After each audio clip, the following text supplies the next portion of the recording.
La Bible en un an, la 198e journée, le livre d'Ésaïe, chapitre 37, verset 1 au chapitre 39, verset 8, le livre des psaumes, chapitre 13, verset 1 à 6, le livre des proverbes, chapitre 19, verset 5 et 6, les actes des apôtres, chapitre 12, verset 1 à 19. Ésaïe, chapitre 37. Lorsque le roi Ézéchias eut entendu cela, il déchira ses vêtements, se couvrit d'un sac, et alla dans la maison de l'Éternel. Il envoya Éliakim, chef de la maison du roi, Shebna, le secrétaire, et les plus anciens des sacrificateurs, couverts de sacs, vers Ésaïe, le prophète, fils d'Amoz.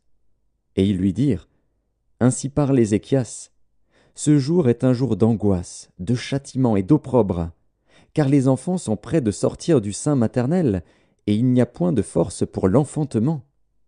Peut-être l'Éternel, ton Dieu, a-t-il entendu les paroles de Rabshaké, que le roi d'Assyrie, son maître, a envoyé pour insulter le Dieu vivant, et peut-être l'Éternel, ton Dieu, exercera-t-il ses châtiments à cause des paroles qu'il a entendues. Fais donc monter une prière pour le reste qui subsiste encore. » Les serviteurs du roi Ézéchias allèrent donc auprès d'Ésaïe. Et Ésaïe leur dit, « Voici ce que vous direz à votre maître. Ainsi parle l'Éternel. Ne t'effraie point des paroles que tu as entendues et par lesquelles m'ont outragé les serviteurs du roi d'Assyrie. Je vais mettre en lui un esprit tel que, sur une nouvelle qu'il recevra, il retournera dans son pays, et je le ferai tomber par l'épée dans son pays. » Rabshaké, s'étant retiré, trouva le roi d'Assyrie qui attaquait Libna, car il avait appris son départ de Lachis. Alors le roi d'Assyrie reçut une nouvelle au sujet de Tirhaka, roi d'Éthiopie. On lui dit, « Il s'est mis en marche pour te faire la guerre. » Dès qu'il eut entendu cela, il envoya des messagers à Ézéchias, en disant, « Vous parlerez ainsi à Ézéchias, roi de Juda.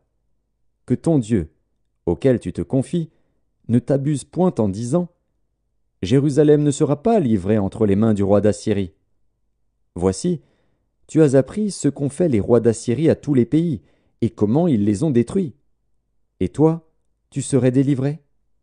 Les dieux des nations que mes pères ont détruites les ont-ils délivrés? Gozan, Charan, Retsef, et les fils d'Éden qui sont à Télassar?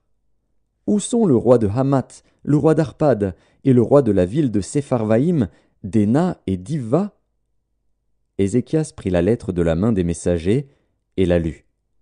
Puis il monta à la maison de l'Éternel et la déploya devant l'Éternel, à qui il adressa cette prière. Éternel des armées, Dieu d'Israël, assis sur les chérubins, c'est toi qui es le seul Dieu de tous les royaumes de la terre, c'est toi qui as fait les cieux et la terre. Éternel, incline ton oreille et écoute. Éternel, ouvre tes yeux et regarde. Entends toutes les paroles que Sanchérib a envoyées pour insulter au Dieu vivant. Il est vrai, ô Éternel, que les rois d'Assyrie ont ravagé tous les pays et leur propre pays, et qu'ils ont jeté leurs dieux dans le feu. Mais ce n'étaient point des dieux, c'étaient des ouvrages de main d'homme, du bois et de la pierre, et ils les ont anéantis. Maintenant, Éternel, notre Dieu, délivre-nous de la main de Sanchérib, et que tous les royaumes de la terre sachent que toi seul es l'Éternel. Alors Ésaïe, fils d'Amoz, envoya dire à Ézéchias, « Ainsi parle l'Éternel, le Dieu d'Israël. J'ai entendu la prière que tu m'as adressée au sujet de Sanchérib, roi d'Assyrie. Voici la parole que l'Éternel a prononcée contre lui. Elle te méprise, elle se moque de toi, la Vierge, fille de Sion. Elle hoche la tête après toi, la fille de Jérusalem. Qui as-tu insulté et outragé? Contre qui as-tu élevé la voix? Tu as porté tes yeux en haut sur le sein d'Israël. Par tes serviteurs tu as insulté le Seigneur, et tu as dit, « Avec la multitude de mes chars, j'ai gravi le sommet des montagnes, les extrémités du Liban. Je couperai les plus élevés de ses cèdres, les plus beaux de ses cyprès, et j'atteindrai sa dernière cime, sa forêt semblable à un verger. J'ai ouvert des sources, et j'en ai bu les eaux, et je tarirai avec la plante de mes pieds tous les fleuves de l'Égypte. N'as-tu pas appris que j'ai préparé ces choses de loin, et que je les ai résolues dès les temps anciens? Maintenant j'ai permis qu'elles s'accomplissent, et que tu réduises des villes fortes en monceaux de ruines. Leurs habitants sont impuissants, épouvantés et confus. Ils sont comme l'herbe des champs et la tendre verdure, comme le gazon des toits et le blé qui sèche avant la formation de sa tige. Mais je sais quand tu t'assieds, quand tu sors et quand tu entres, et quand tu es furieux contre moi. Parce que tu es furieux contre moi, et que ton arrogance est montée à mes oreilles, je mettrai ma bouche à tes narines et mon mors entre tes lèvres, et je te ferai retourner par le chemin par lequel tu es venu. Que ceci soit un signe pour toi. On a mangé une année le produit du grain tombé, et une seconde année ce qui croît de soi-même, mais la troisième année, vous sèmerez, vous moissonnerez, vous planterez des vignes, et vous en mangerez le fruit. Ce qui aura été sauvé de la maison de Juda, ce qui sera resté poussera encore des racines par-dessous, et portera du fruit par-dessus. Car de Jérusalem il sortira un reste, et de la montagne de Sion des réchappés. Voilà ce que fera le zèle de l'Éternel des armées. C'est pourquoi ainsi parle l'Éternel sur le roi d'Assyrie. Il n'entrera point dans cette ville, il n'y lancera point de trait, il ne lui présentera point de bouclier, et il n'élèvera point de retranchement contre elle. Il s'en retournera par le chemin par lequel il est venu, et il n'entrera point dans cette ville, dit l'Éternel. Je protégerai cette ville pour la sauver, à cause de moi et à cause de David, mon serviteur. L'ange de l'Éternel sortit et frappa dans le camp des Assyriens 185 000 hommes.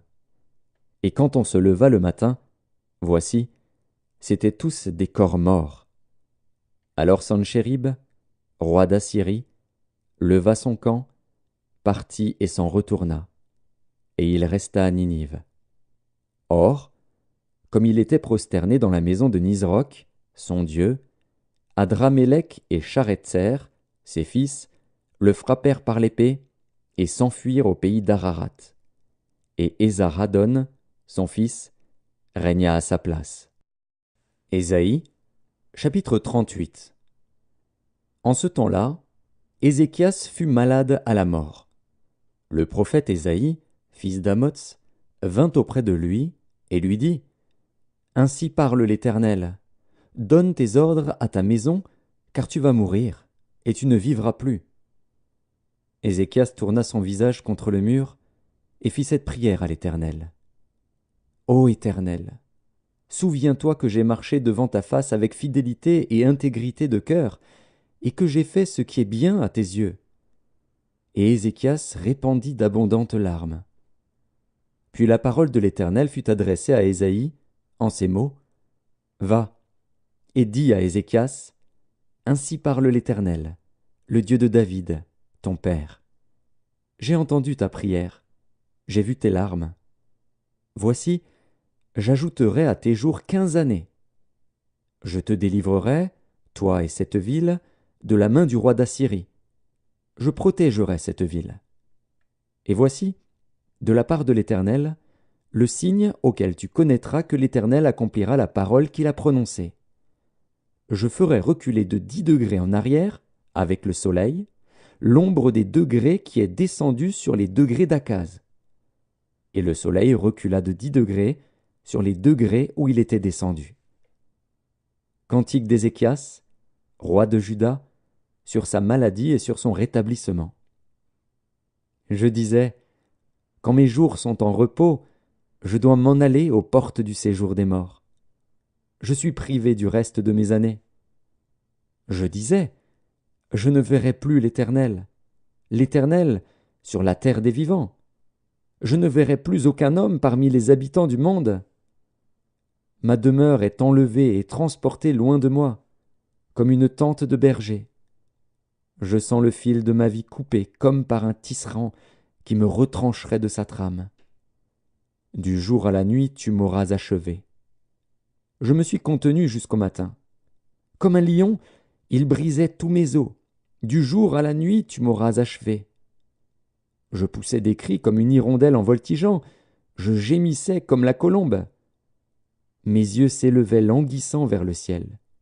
Ô Éternel, je suis dans l'angoisse. Secours-moi. Que dirais-je? Il m'a répondu, et il m'a exaucé. Je marcherai humblement jusqu'au terme de mes années, après avoir été ainsi affligé. Seigneur, c'est par tes bontés qu'on jouit de la vie, c'est par elles que je respire encore. Tu me rétablis, tu me rends à la vie. Voici, mes souffrances mêmes sont devenues mon salut.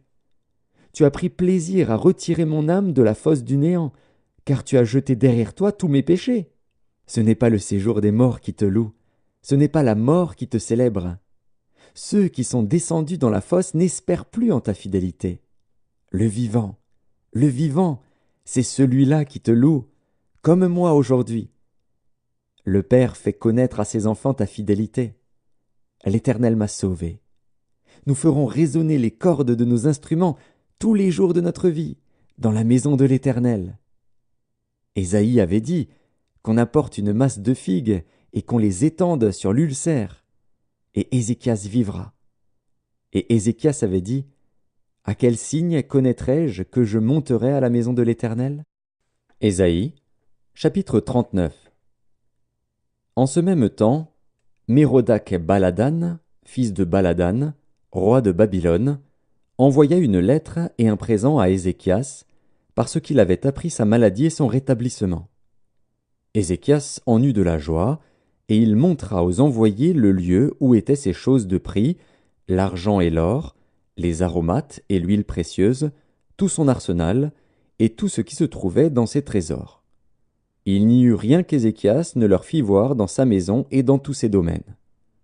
Ésaïe, le prophète, vint ensuite auprès du roi Ézéchias et lui dit, « Qu'ont dit ces gens-là, et d'où sont-ils venus vers toi » Ézéchias répondit, « Ils sont venus vers moi d'un pays éloigné, de Babylone. » Ésaïe dit encore, « Qu'ont-ils vu dans ta maison » Ézéchias répondit, « Ils ont vu tout ce qui est dans ma maison.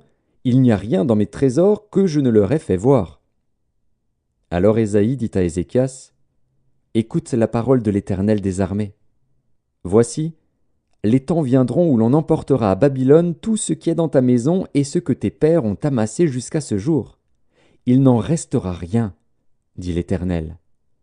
Et l'on prendra de tes fils, qui seront sortis de toi, que tu auras engendrés, pour en faire des eunuques dans le palais du roi de Babylone. » Ézéchias répondit à Ésaïe, « La parole de l'Éternel que tu as prononcée est bonne. Car, ajouta-t-il, il y aura paix et sécurité pendant ma vie. » Psaume 13, au chef des chantres, psaume de David. Jusque à quand, Éternel, m'oublieras-tu sans cesse? Jusque à quand me cacheras-tu ta face? Jusque à quand aurai-je des soucis dans mon âme et chaque jour des chagrins dans mon cœur? Jusque à quand mon ennemi s'élèvera-t-il contre moi? Regarde, réponds-moi, Éternel mon Dieu, donne à mes yeux la clarté, afin que je ne m'endorme pas du sommeil de la mort, afin que mon ennemi ne dise pas « je l'ai vaincu » et que mes adversaires ne se réjouissent pas si je chancelle. Moi j'ai confiance en ta bonté, j'ai de l'allégresse dans le cœur à cause de ton salut, je chante à l'Éternel, car il m'a fait du bien. Livre des Proverbes, chapitre 19. Le faux témoin ne restera pas impuni, et celui qui dit des mensonges n'échappera pas. Beaucoup de gens flattent l'homme généreux, et tous sont les amis de celui qui fait des présents. Les Actes des Apôtres, chapitre 12. Vers le même temps, le roi Hérode se mit à maltraiter quelques membres de l'Église, et il fit mourir par l'épée Jacques, frère de Jean. Voyant que cela était agréable aux Juifs, il fit encore arrêter Pierre. C'était pendant les jours des pains sans levain. Après l'avoir saisi et jeté en prison, il le mit sous la garde de 4 escouades de 4 soldats chacune, avec l'intention de le faire comparaître devant le peuple après la Pâque. Pierre donc était gardé dans la prison, et l'Église ne cessait d'adresser pour lui des prières à Dieu. La nuit qui précéda le jour où Hérode allait le faire comparaître, Pierre, lié de 2 chaînes, dormait entre 2 soldats, et des sentinelles devant la porte gardaient la prison. Et voici, un ange du Seigneur survint, et une lumière brilla dans la prison. L'ange réveilla Pierre en le frappant au côté et en disant « Lève-toi promptement ». Les chaînes tombèrent de ses mains. Et l'ange lui dit « Mets ta ceinture et tes sandales ». Et il fit ainsi. L'ange lui dit encore « Enveloppe-toi de ton manteau et suis-moi ». Pierre sortit et le suivit, ne sachant pas que ce qui se faisait par l'ange fut réel, et s'imaginant avoir une vision. Lorsqu'ils eurent passé la première garde, puis la seconde, ils arrivèrent à la porte de fer qui mène à la ville, et qui s'ouvrit d'elle-même devant eux. Ils sortirent et s'avancèrent dans une rue. Aussitôt, l'ange quitta Pierre.